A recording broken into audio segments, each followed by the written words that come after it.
Welcome to middle education. Finally अब बच चुके हैं 4 और अब आपको यहां पर इस प्रश्न पत्र को बहुत अच्छे से और पूरा कवर करना है। प्रश्न क्रमांक 1 से लेकर के 23 तक के संपूर्ण प्रश्न और उत्तर को बहुत अच्छे से रट लेना है, क्योंकि आपके एग्जाम में 100% इस प्रश्न पत्र से बहुत सारे क्वेश्चन देखने को मिलेगा और हूबहू आपके प्रश्न पत्र में छपने वाला है। इसलिए सारे क्वेश्चन को अच्छे से प्रिपेयर कर लीजिएगा। देखो, जैसे ही पेपर मिलेगा तो आप अपना यहाँ पर रोल नंबर फिल करना एंड यहाँ पर सेट लिखा है, सेट नंबर बी। आपके एग्जाम में कौन सेट आ रहा है ये मैटर नहीं करता, लेकिन इस प्रश्न पत्र से क्वेश्चन आ रहे हैं ये बहुत ज्यादा मैटर करता है। टोटल नंबर ऑफ क्वेश्चंस की बात करूं तो आपके एग्जाम में 23 प्रश्न देखने को मिलेगा। टोटल 8 पेज का आपका पेपर रहेगा एंड इस प्रकार से आपका प्रश्न पत्र देखने को मिलेगा। देख लीजिए एंड फटाफट यहाँ पर कई प्रकार के इंस्ट्रक्शन है। सारे इंस्ट्रक्शन को ध्यान से पढ़ लेना और एक एक प्रश्न को दिमाग में बैठा लेना, क्योंकि 100% यहां से क्वेश्चन एग्जाम में आएगा। तो चलिए स्टूडेंट्स, फटाफट बिना टाइम वेस्ट किए सारे क्वेश्चन को अच्छे से कवर अप करते हैं। इसको मैं जूम करता हूं ताकि तुम्हारा नजर टोटल ऑन स्क्रीन हो चाहिए और एक एक प्रश्न को कंठस्थता दिमाग में बैठा लेना। मैं बार बार कह रहा हूं, ठीक है। पहला नंबर कहता है कि सूर सागर के रचनाकार कौन है, तो यहां पर सही आंसर लगाना है ऑप्शन नंबर द सूरदास। रीतिकाल के प्रमुख कवि कौन है, तो यहां पर 4 कवि है, तो इसका सही आंसर आपको भूषण लगाना है। ध्यान से बैठा लो, दिमाग में भूषण लगाना है, यही क्वेश्चन आपके एग्जाम में आएगा। नेक्स्ट कहता है शोक का स्थायी भाव क्या है, तो करुण का शोक होता है, तो आपको यहां पर करुण लगाना है। बाकी यहां पर अदर भी मैं लिख दिया हूं, ठीक है। इस समय मैं पहले से लिख करके वीडियो को रिकॉर्ड कर रहा हूं ताकि मुझे ज्यादा टाइम वेस्ट ना करना पड़े। तो श्रृंगार का रति होता है, भयानक का भय होता है और वात्सल्य का वत्सल्य होता है। नेक्स्ट कहता है कि कलम के जादूगर को किसे कहा जाता है, कलम का जादूगर किसे कहा जाता है, तो ये कहा जाता है राम वृक्ष बेनीपुरी को। तो आपको सही आंसर ऑप्शन नंबर आ पे टिक करना है, इस चीज को ध्यान रखिएगा। आगे बढ़ते हैं। नेताजी की जो मूर्ति थी उसकी ऊंचाई कितनी थी, तो 2 फीट की मूर्ति थी, तो 2 फुट आपको लिख देना है।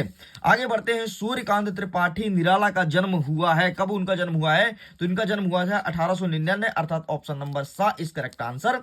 इस प्रकार से मैंने सारे क्वेश्चंस को यहां पर कवर अप कर लिया है, ठीक है। और सारे क्वेश्चन को दिमाग में बैठा लेना, क्योंकि 100% इस प्रश्न पत्र से क्वेश्चन आएगा। तुम जा करके मिला लेना बाद में अपने एग्जाम में, ठीक है। इसलिए सारे क्वेश्चन को अच्छे से कवर अप करना है।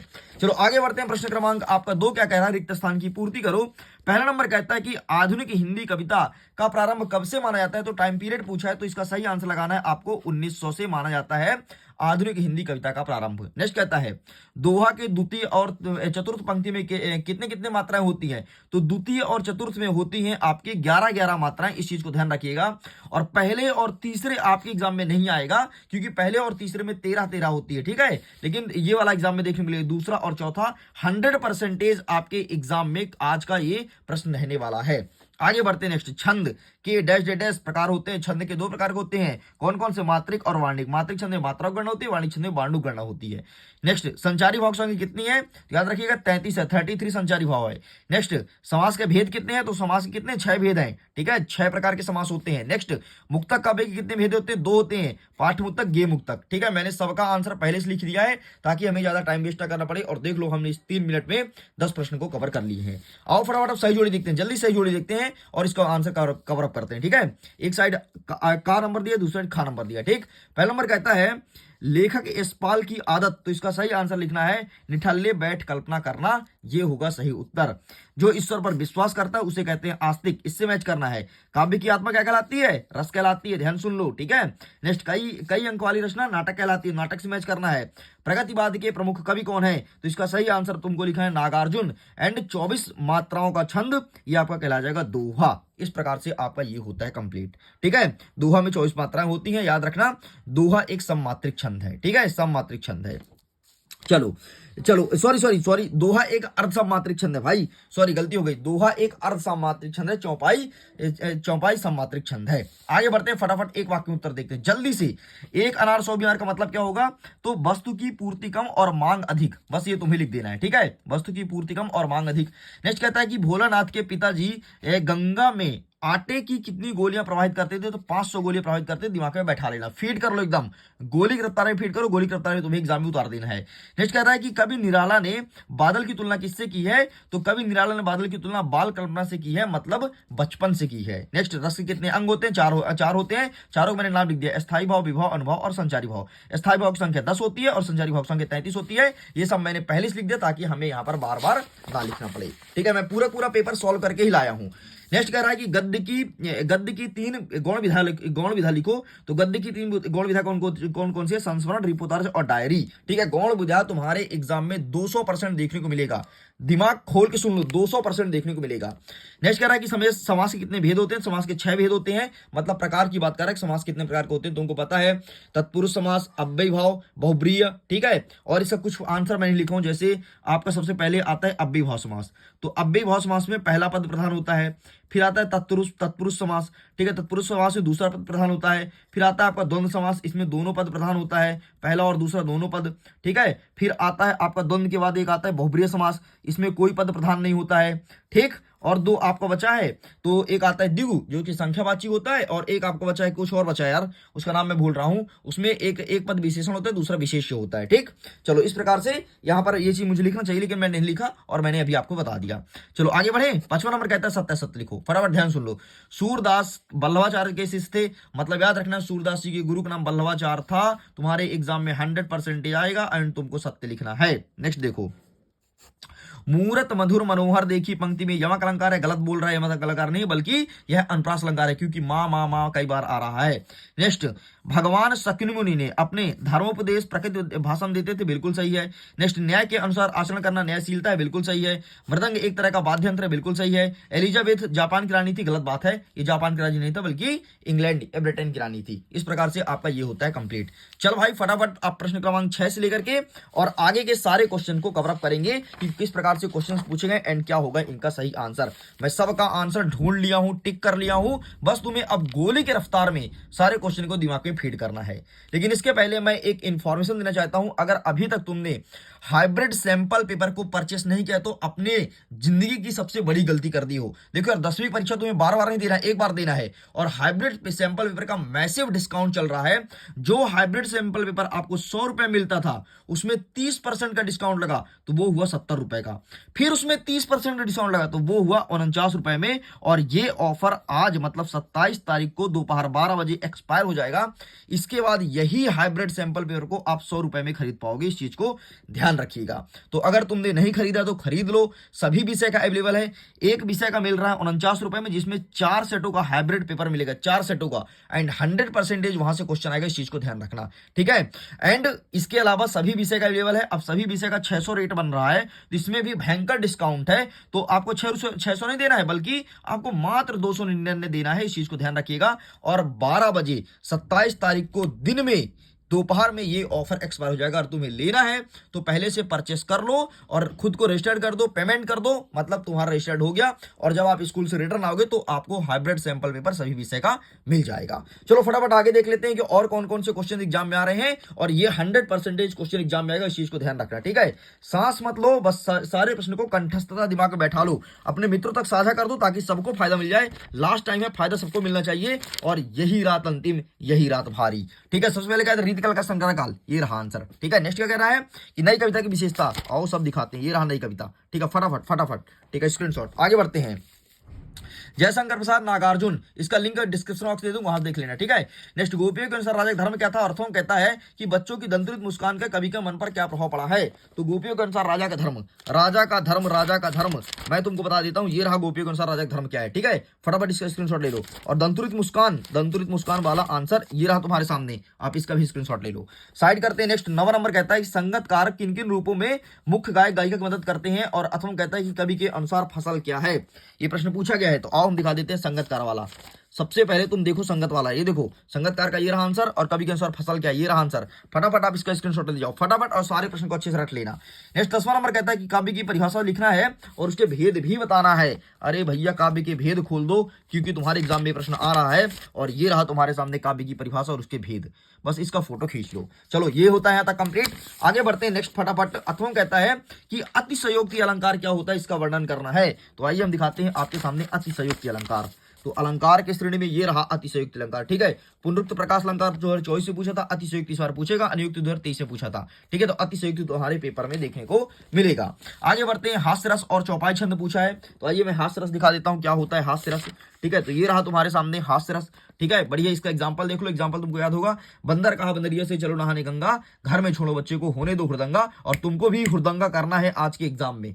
हुड़दंगा करना इसका मतलब ही नहीं कि तुमको जाकर के सेंटर में चिल्लाओ कि अरे बाप रे हमसे पेपर बन गया, ये नहीं चिल्लाना है तुमको, मतलब हुड़दंगा करना है, मतलब बहुत अच्छे से एग्जाम देना है। और चौपाई कहाँ रहा, ये रहा तुम्हारे सामने चौपाई, फटाफट स्क्रीनशॉट ले लो। आगे बढ़ते हैं नेक्स्ट, स्वयं प्रकाश और यशपाल की साहित्यिक परिचय निम्न बिंदुओं पर देना है, दो रचना और भाषा शैली, इसका भी लिंक डिस्क्रिप्शन बॉक्स मिलेगा, वहां से आप डाउनलोड कर लेना फटाफट। नेक्स्ट, अच्छा पता है तुमको ट्रिक के साथ बताया हूं, यहाँ पर ट्रिक के साथ बताया हूं, किताब इसलिए नहीं दिखा रहा क्योंकि किताब से अच्छा तो आपको पीडीएफ में मिलेगा, तो लिंक डिस्क्रिप्शन बॉक्स में दे दूंगा, जाकर के चेक करना, सभी कभी का मिल जाएगा। तो जो जो इस पेपर में कभी है केवल उन्हीं को आपको पढ़ करके चले जाना है बस, क्योंकि यही रात अंतिम, यही रात भारी, और इसी में तुम टॉप करोगे।